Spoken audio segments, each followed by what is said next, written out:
ہمارا blood camping بھی thalassaemia کے مریضوں اور دیگر مریضوں کے لیے شروع ہو چکی ہے 12، 13، 14 جون، اور اس کے لیے کیا فرمائیں گے آپ؟ الحمدللہ رب العالمین والصلاة والسلام علی سید المرسلین۔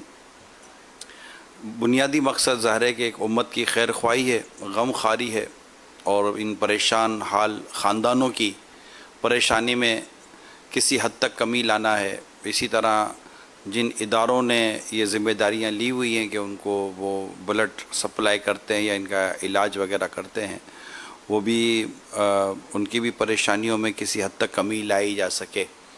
یہ ایک جملہ چیزیں ہیں جو ہم نے پہلے بھی سوچی تھیں، اور یہ اس کا میرا خیال ہے تیسرا دور ہے کہ پہلا دور چلا، پھر دوسرا بیچ میں ایک وہ لائٹ بیس پر تھا، ماہ رمضان بھی تھے، اب دوبارہ ہم نے تھوڑا اس کو 3 دن کی کیمپیننگ کے ساتھ شروع کیا ہے، اور کئی شہروں میں پاکستان کے۔ نیت یہی ہے کہ جو ریکوائرمنٹ ہے وہ ریکوائرمنٹ کسی حد تک ہم پوری کرنے میں کامیاب ہو جائیں۔ لیکن ظاہر ہے کہ دیکھیں، چاہے وہ ویلفیئر کے طور پر یا کوئی جنرلی طور پر دیکھیں، کوئی بھی کام لے لیں، مسجد بھرو تحریک لے لیں آپ، یا علم دین عام کرنے کا کام لے لیں، قرآن کریم کی تعلیم عام کرنے کا کام لے لیں، یا لوگوں کی اس طرح کی مدد و خدمت کا کام لے لیں، یہ اتنے بڑے بڑے کام ہیں، اتنے بڑے بڑے کام ہیں، یعنی اس میں سمجھے کہ کیا کوئی ایک بھلے وہ پورا ایک ہاسپٹل کی چین بنی ہوئی ہو تو کیا وہ ملک یا دنیا بھر کے سارا معاملات کو دیکھ سکتی ہے؟ نہیں، ہر آدمی مل کر،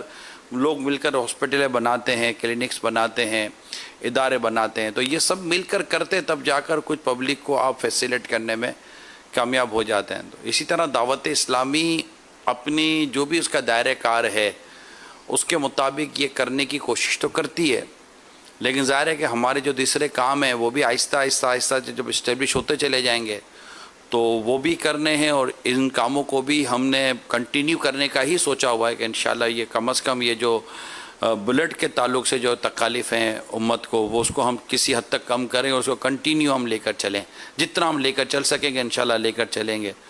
تو لیکن یہ ڈیفینیٹلی کہ ایک دعوت اسلامی اکیلی تو مل کر نہیں پورا کر سکے گی، جب ہم نہیں کرتے تھے تب بھی لوگ کوشش کر کے اب ان بیچاروں کی خدمت کرنے میں اور ان دکھیاروں کی خدمت کرنے میں کسی حد تک کامیاب ہو ہی جاتے تھے۔ تو اوروں کو بھی چاہیے کہ ان کاموں کو اچھے انداز سے لیں، مگر ہمارا ایک ماننا اور کہنا اور سمجھنا اور اس پر کہہ سکتے ہیں کہ کسی حد تک عمل کرنا، بلکہ ہم کوشش یہ ہو کہ مکمل ہی عمل کریں، یہ ہے کہ یہ جو کچھ بھی ہونا سب ہو شرعی طریقہ کار کے مطابق، اور مطلب یہ کہ ہر چیز کو غور کرنا پڑتا ہے کہ یار اسلام و دین اس معاملے میں کیا ہماری تربیت یا رہنمائی اسلام و دین کی طرف سے ہے۔ لہذا میری درخواست یہی ہے، چاہے دعوت اسلامی آپ میں، ہمارے اسلامی بھائی جہاں بھی ہم یہ کر رہے ہیں یا جو بھی اس وقت اس کوششیں کر رہے ہیں وہ بھی، اور اس کے علاوہ جتنے عاشقان رسول اس معاملے میں کوششیں کرتے سب بھی، میری سب سے ایک درخواست ہے بنیادی کہ اپنے ساتھ ایک شرعی ایڈوائزر ضرور ساتھ رکھیں، جو علم و عمل کے پیکر ہوں، عشق رسول خوف خدا کے وہ پیکر ہوں، اور وہ ان کے ساتھ آپ مشاورت کا اپنا نظام بنا کر رکھیں کہ آپ کیا کہتے ہیں۔ جیسے مثال کے طور پر عبدالحبیب بھائی، ہم لوگ کوئی چیز کر رہے ہیں تو اس وقت آپ نے ڈاکٹروں کی پوری ٹیم اپنے ساتھ انگیج کی ہوئی ہے، ڈیفینیٹلی کی ہوئی ہے۔ صحیح ہے۔ کیوں کی ہوئی ہے؟ کیونکہ یہ میڈیکل سے ریلیٹڈ کام ہے، مگر انسان، ہم مسلمانوں کا کوئی ایسا کام ہے ہی نہیں جو کسی بھی شعبے سے ریلیٹڈ ہو اور شریعت کا اس کے معاملے میں کہیں کوئی مطلب کام یا رہنمائی نہ ہو، یا ہماری کوئی کہ بھائی کیسا مطلب روڈ میپ طریقہ کار، تو جو بھی شریعت کے جائز ناجائز ہونے کے تو متعلق ہم معلوم کریں گے۔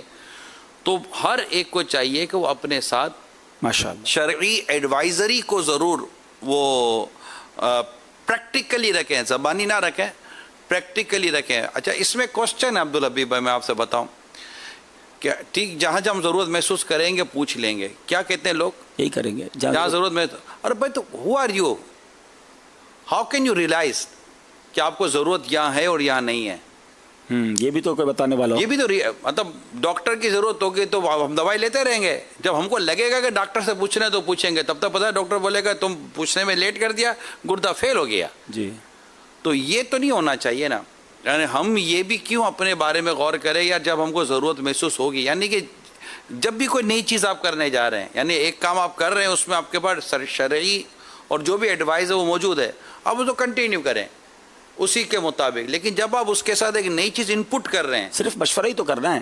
مشورہ ہی کرنا ہے، جسٹ انپٹ کرنا ہے، تو پھر آپ لگے یار یہ نئی چیز تو آئی ہے، ڈیفینیٹلی اس میں اس کو لے لینا چاہیے. کہیں ایسا نہ ہو کہ میری ابھی میں آپ کو کرنٹ اگزامپل دوں. حاجی عبدالحبیب بھائی امیل سنت تشریف لے آئیں گے اور وہ اذان کا بھی ہمارے پاس تشہیری بدری گلدستہ بھی ہے، وہ بھی ہم انشاءاللہ اس کے بعد چلائیں گے کہ یہ کس طرح یہ آپ بلڈ دے سکتے ہیں، اور یہ ماشاءاللہ کتنی بڑی نیکی ہے. تو آگے بڑھ کر اس میں آپ نے حصہ لینا ہے. پچھلے دنوں امیر علیہ سنت نے بڑی پیاری دعا سے بھی نوازا تھا، اور قبلہ مفتی قاسم صاحب نے ایک سلسلے میں بڑی پیاری اس کی فضیلتیں بھی بیان کی تھی کہ یہ بہت بڑی نیکی ہے. کسی کی پریشانی دور کریں گے تو انشاءاللہ اللہ کریم آپ کی پریشانی دور فرمائے گا. جی حضور. تو وراثت کے تعلق سے کسی نے مجھ سے بات چیت کی تھی، تو ڈسکشن ہوئی تھی، تو اس میں ایک ایسا آ رہا تھا یہ کر لیا جائے، یہ کر لیا، یہ کر لیا جائے. تو میں نے کہا یار شرعی رہنمائی لے لی جائے، شرعی رہنمائی لے لی جائے. ایسا مطلب ہم بالکل بلکہ بہت یوں لگتا ہے جیسے جو آپ سوچ رہے ہیں وہ تو بہت زیادہ اچھا ہے، ایکسٹرا آرڈنری اچھا سوچ رہے ہیں. شرعی رہنمائی لے لی جائے. کہا اچھا چلو لے لی جائے. تو میں نے ان کو شرعی رہنمائی کی طرف لیا. جب شرعی رہنمائی آئی تو پتہ چلا کہ وہ جو سوچ رہے تھے نا، جو ان کے ذوم میں یہ کچھ بہت ہی اعلیٰ سوچ رہے تھے، جی، مگر شرعی رہنمائی یہ ملی کہ یہ جو آپ سوچ رہے ہیں اگر اس کو پریکٹیکل کریں گے تو ناجائز ہو جائے گا. اللہ اپنے طور پہ اچھا سمجھ رہے تھے وہ. آپ سوچیے تو صحیح، وہ کہہ رہے بھائی یہ ناجائز ہو جائے گا، یہ نہیں ہو سکتا. پھر ان کے وہ اصول اور شرعی احکام اور علت اور مقصد سارا بیان کیا مفتی صاحب نے. تو پھر انہوں نے کہا کہ اس کا سولوشن یہ ہے، راستہ بھی دیا، کہ وہ وراثت کے پورے احکام ہیں. لیکن میں آپ کو بتاؤں کہ جب ڈسکشن ہوتی ہے تو ایسا لگتا ہے کہ یار خوشی ہو رہی ہوتی ہے، یہ تو بہت اچھا فیصلہ ہے، یہ تو بہت زبردست ہو جائے گا. لیکن جب یہی زبردست کو ہم کسی زبردست عالم دین کے پاس رکھتے ہیں تو پتہ چلتا ہے کہ یار اپنی یہاں عقل کو دخل نہیں ہے. لوگ عموماً کہتے ہیں کہ یار سائنس عقل وغیرہ، تو جو بھی ہماری اب عقلیں کیسی، ہمیں اب آج تک جب سے پیدا ہوئے کھانا کھا رہے ہیں آج تک یہ نہیں سمجھ میں آیا کہ کھانے کے نقصان اور فائدے کون سے کھانے کے نقصان ہیں، کون سے کھانے کے فائدے ہیں. تو جس کی اپنی پریکٹیکل سچویشن ایسی ہے کہ جس کو اپنے یہ فوائد نقصان کا پتہ نہیں چلتا. کپڑوں کی ہم کو اتنا پتہ نہیں چلتا کہ کون سا کپڑا گرمی میں کون سا کپڑا سردی میں پہننا چاہیے. اور دن رات جو کام کرتے چلے آ رہے ہیں اس معاملے میں ہم لوگ چوٹیں کھاتے ہیں، مارے کھاتے ہیں. 25 سال ہو جاتے ہیں، 50 سال ہو جاتے ہیں، کاروبار کر رہے ہوتے ہیں، اس میں ہائے دن یہ مطلب کہ مارے کھا رہے ہوتے ہیں. تو کیا ضرورت ہے کہ اس معاملے میں جو شریعت کے متعلق نہ پوچھنے میں کیا بات ہے، بہت زیادہ. یہ تو فائدے کی بات ہے، ثواب کی نیت کر لیں. فَاسْأَلُوا أَهْلَ الذِّكْرِ إِن كُنتُمْ لَا تَعْلَمُونَ. علم والوں سے پوچھو اگر تم نہیں جانتے. تو اللہ ہمارے حال پر رحم فرما اور ہمارے اس کام میں دعا کرے اللہ اور برکت دے. اور میں اسپیشلی اپنی تمام اس مجلس اسلامی بھائی کو مبارکباد دیتا ہوں. اللہ آپ سب کو خوش رکھے، سلامت رکھے. جو آپ اس وقت اس کرونا وائرس کی اس پریشان کن حالات میں، جبکہ یہ ٹھیک ٹھاک بڑھ رہا ہے اور پاکستان میں اسپیشلی اس میں ٹینشن ٹھیک ٹھاک بڑھ چکا ہے، پریشانیاں بڑھ چکی ہیں. اگرچہ لاک ڈاؤن کافی ریلیز ہوا ہے، مگر لاک ڈاؤن کے ریلیز ہوتے ہی یہ پریشانی میں ٹھیک ٹھاک اضافہ بتایا جا رہا ہے اور آیا بھی ہے معلومات میں. اس طرح کی کال بھی ہمارے پاس ایک کال لے لیتے ہیں. جی اسلام آباد سے عرض کر رہا ہوں. ہمارے یہاں راول پنڈی میں بھی چونکہ میری ذمہ داری راول پنڈی سٹی پہ ہے تو وہاں بھی ارینجمنٹ ہے بلڈ کیمپ کا. انشاءاللہ میری نیت ہے کم و بیش 5 کو میں لے کر جاؤں گا. اگر آپ بھی ارشاد فرما دیں کسی ایک کی جان بچانا نیکی کے کام میں اپنا خون دینا، جان مال دینے کے کتنے فضائل ہیں، تو انشاءاللہ حوصلہ افزائی ہوگی. جہاں تک آواز پہنچ رہی ہے وہ بھی اپنے آپ کو پیش کرے کہ یہ بہت بڑا نیکی کا کام ہے. ماشاءاللہ ماشاءاللہ. پاکستان کے کئی شہروں میں الحمدللہ ہماری مجلس اسٹال لگا چکی ہے. یہ کیمپس گویا لگ چکے ہیں اور یہ نمبر UAN نمبر جو آپ کو دکھایا جا رہا ہے، اس نمبر پر آپ کال کر کے اپنے قریبی سٹی کی معلومات کر سکتے ہیں اور اس کے ساتھ ساتھ آپ ٹائمنگز بھی معلوم کر سکتے ہیں.